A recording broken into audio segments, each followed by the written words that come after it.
In this video, we demonstrate the importance of managing boiler water and main engine cooling water quality. We also explain the structure and functions of distilling plants.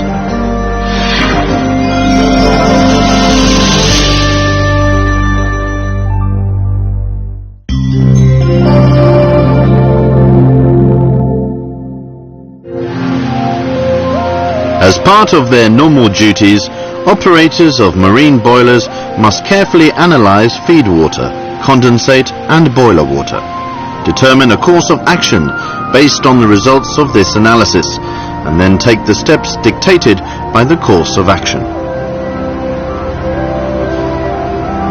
Water used for marine boilers is treated to prevent scale, corrosion and carryover. Let's take a closer look at these boiler-related problems.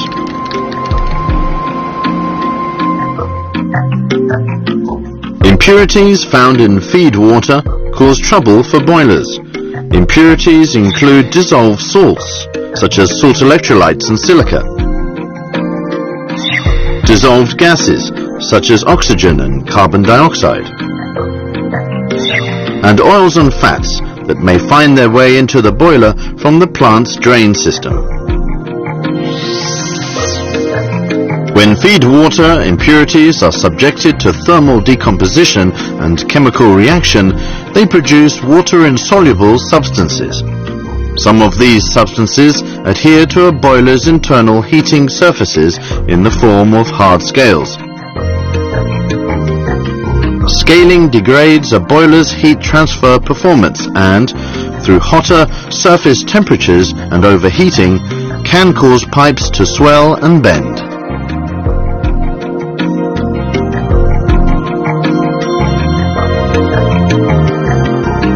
Most corrosion inside a boiler results from electrochemical reactions taking place within boiler water, which acts as the medium. Specifically, corrosion is caused by a difference in electric potential.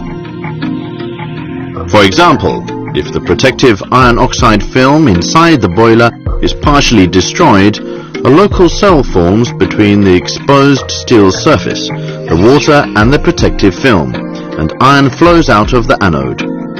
Unchecked, the local cell will continue to bleed iron and the corrosion will eat deeper into the steel surface.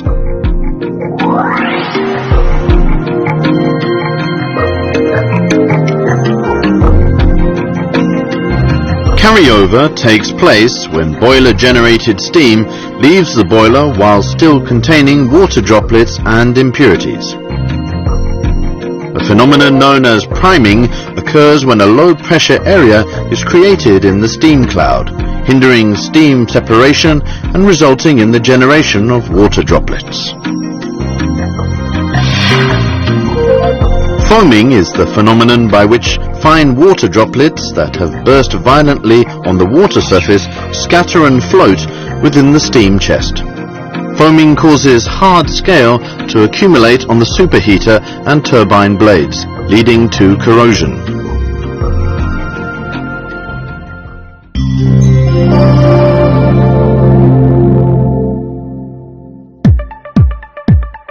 There are two types of water treatment: external and internal. External treatment relies on external equipment, while internal treatment is conducted by injecting chemicals into the boiler. Let's begin by looking at some of the typical equipment used for external treatment. This is a cascade tank. It is used to separate and remove oil content, filter out corrosion products, and store feed water.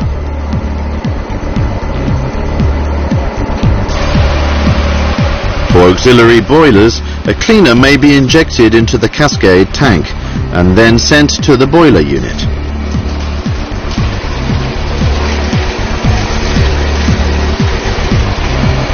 The drain return line for heated steam has an inspection tank, which is located in front of the cascade tank.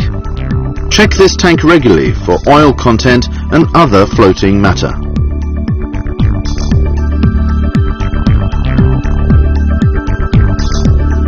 Based on the results of boiler water testing, you can drain boiler water outboard from the blow-off pipe to reduce enrichment or remove impurities.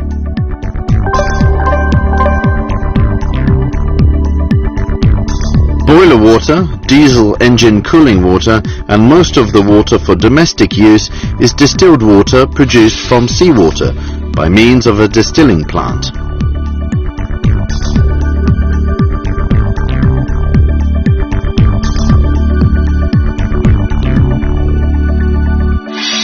The deaerator is a device that removes dissolved air from feed water. The main boiler has a deaerator. The auxiliary boiler does not. Deaerating feed water is vitally important because air, specifically oxygen and carbon dioxide, dissolved in feed water is a major cause of corrosion found in the feed water system and boiler. Deaerators come in two types, a vacuum type and a pressure control type. Ships use pressure controlled deaerators. This type of unit deaerates feed water by raising the water temperature to its saturation temperature relative to the deaerator's internal pressure after allowing steam to come into direct contact with feed water.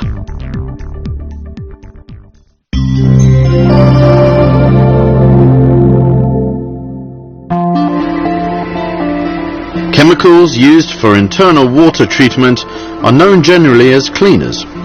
These include boiler compounds, oxygen scavengers, dispersants, and anti-corrosives for feed water condensate systems. Boiler compounds are used for preventing adhesion of scale to the heat transfer surface, preventing corrosion by properly controlling boiler water pH, and preventing scaling by making sludge in boiler water buoyant. Oxygen scavengers prevent corrosion by removing dissolved oxygen. Hydrazine is typically employed as an oxygen scavenger, but its use is now being restricted because it has been designated a hazardous substance.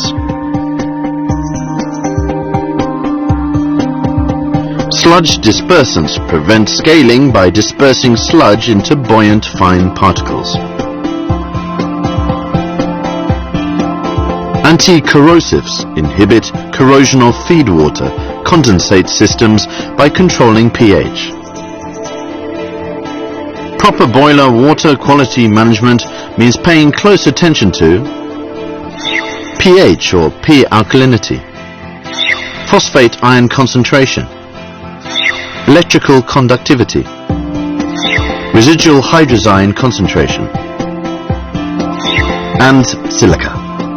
Each of these items has a standard value that must be controlled. The Japan Institute of Marine Engineering, the Japanese industrial standards, chemicals manufacturers and shipping companies all have their own standards. So we recommend that you perform water treatment in accordance with the standards adopted by your ship.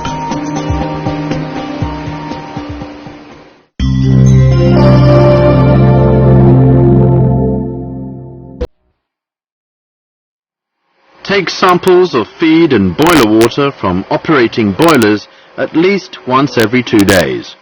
Use these samples to determine the condition of feed and boiler water. When necessary, take proper measures to address water quality issues. Use on-board analyzers to measure pH, alkalinity, chloride ion and phosphate ion concentrations. Conduct analysis in accordance with instructions and confirm that each measurement value is within its prescribed range. Water analysis kits contain the instruments and reagents you will need to take your measurements. Let's look at the measurement methods you will be using. The pH test paper method is used to measure pH. Soak the test paper in water from your sample. Once the paper has changed color, compare the paper to the chart of reference colors. This method is simple and yields an approximate value for pH. You can also measure pH using a pH meter, although these are not included in the analysis kit. The pH meter allows you to accurately measure pH value. However, you must take special care when using the pH meter. For example, you must correct the pH meter using a standard solution. You must also remember to correct for the electrode's temperature. Here is an example of P alkalinity measurement. Put an adequate amount of sample water into a beaker and add 3 drops of phenolphthalein indicator. The sample water will turn pink.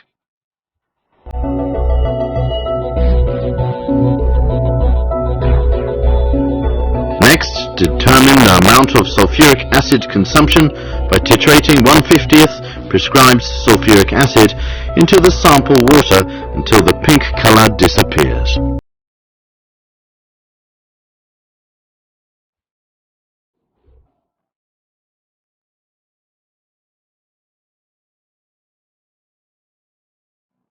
The mercuric nitrate titration method is used to measure chloride ions.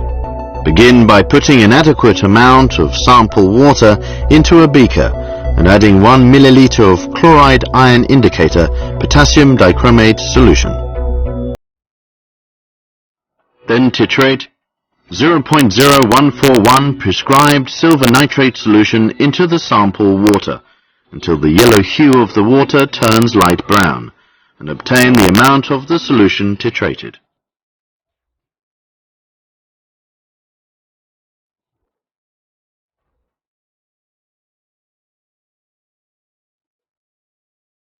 Phosphate ions are measured via the colorimetric method.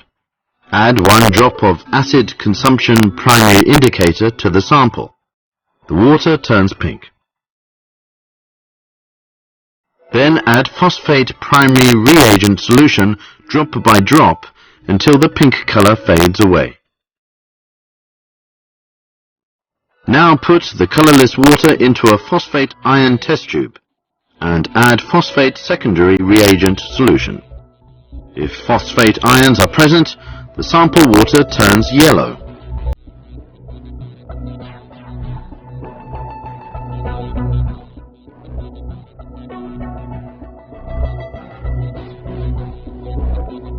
Choose a couple of reference ampoules of the closest tints and put them together with the sample into a comparator dark box. This allows you to identify the reference ampoule color corresponding to the sample and find its value, which is the phosphate ion ppm. If your laboratory is equipped with a spectrophotometer, you can use it to accurately conduct colorimetric analysis. The spectrophotometer is a common water quality analyzer that can measure pH and electrical conductivity. To prevent measurement errors, remember to pay strict attention to the instability and service life of light source lamps and to periodically wash tester correction cells.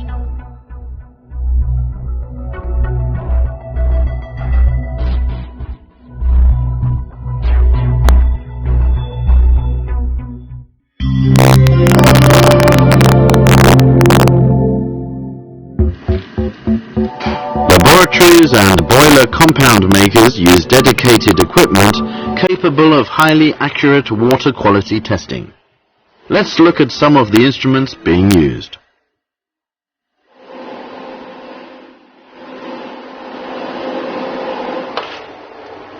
The electrical conductivity meter measures pH.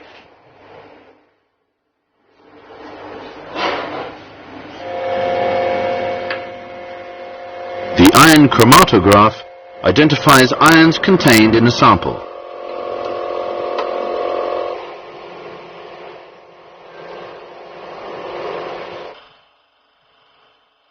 The atomic absorption photometer analyzes types and quantities of substances contained in a sample.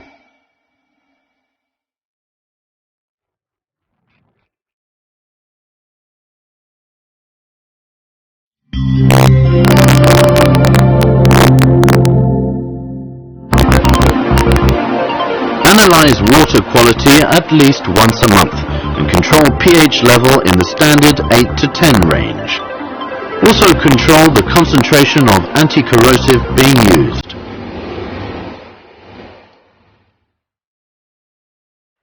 For effective measurement of anti-corrosive concentration, you can use an inhibitor-specific analysis kit.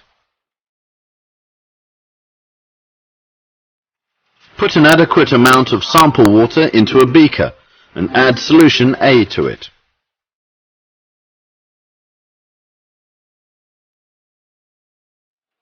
Use the burette stopcock to slowly titrate solution B into the sample water.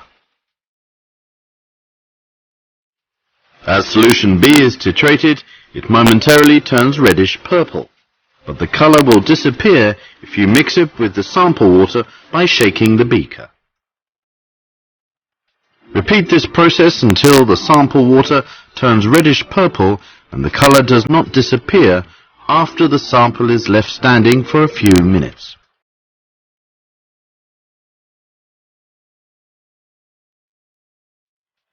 Read the burette scale to determine the quantity of solution B consumed. Determine the concentration of anti-corrosive corresponding to the quantity of solution B consumed using a calibration curve.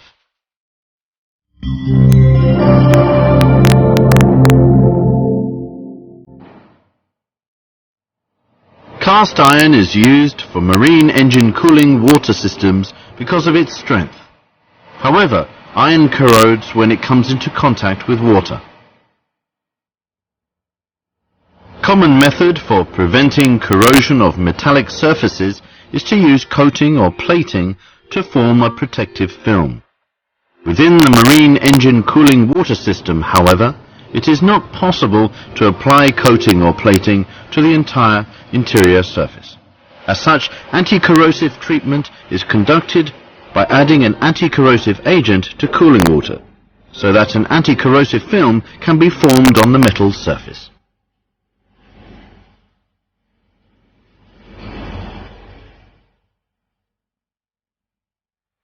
Anti-corrosives are injected into the cooling water expansion tank.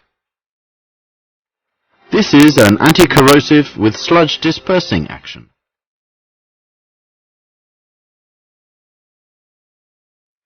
And this is an anti-corrosive for concentration control.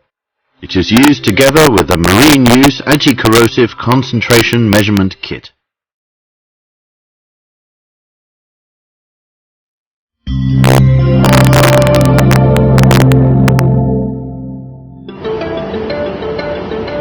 Most of the water used on ships is distilled from seawater using an onboard distilling plant. Distilling plants operate according to a principle known as the vacuum evaporation method. Under this method, a vacuum is created inside the distilling plant to evaporate seawater. The resultant vapor is cooled and condensed by seawater into distilled water. Seawater is supplied by a seawater pump to a condenser in the upper section of the distilling plant. Some of the seawater is supplied as feed water to the evaporator in the lower section of the distilling plant, where it evaporates as a result of heat exchange with main engine jacket cooling water. During its ascent, the vapor passes through a demister, where residual salinity is removed from an extremely low level. Condensation takes place in the condenser installed in the upper section of the distilling plant. Vapor flows from above and cooled and condensed into distilled water between heat exchange plates using low temperature seawater supplied by the seawater pump. The distilled water is then sent to the freshwater tank by a distillate water pump attached to the plant proper. There are several types of distilling plant, but the vacuum evaporation method is common to all. Shown here is a two-stage flash distillation type unit. This unit evaporates seawater with an evaporator and condenses the resulting steam into a supply of condensate. If operated properly, it allows you to eliminate all solid matter and obtain high-quality water. In this system, seawater heated to at least 60 degrees centigrade jets out from an orifice in the pressure-reduced to approximately 650 millimeters of mercury evaporation chamber, rapidly reducing seawater pressure and initiating self-evaporation.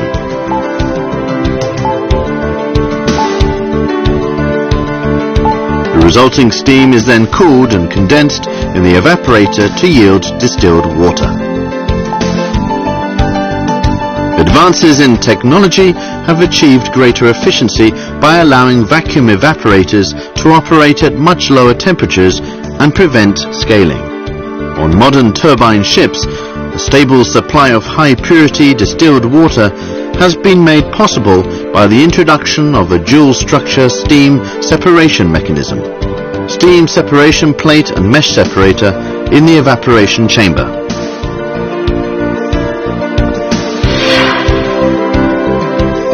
The vacuum evaporation plate type distilling plant produces distilled water by evaporating seawater via low-temperature evaporation under an internal vacuum, and then cooling and condensing the resulting vapor. This type of distilling plant is found on many ocean-going ships. Freshwater produced with this type of plant has a low salinity concentration, usually 5 ppm or less, so it can be used for a variety of purposes, including boiler water, operating water for machinery and equipment, and domestic water. Distilled water salinity concentration is monitored using salinity indicators. Should it exceed the prescribed level, a solenoid valve is actuated to prevent the ingress of poor quality water into the freshwater tank. The salinity concentration specification is 1.5 ppm max or 4 ppm max for turbine ships. On diesel-powered ships, it is 10 ppm max.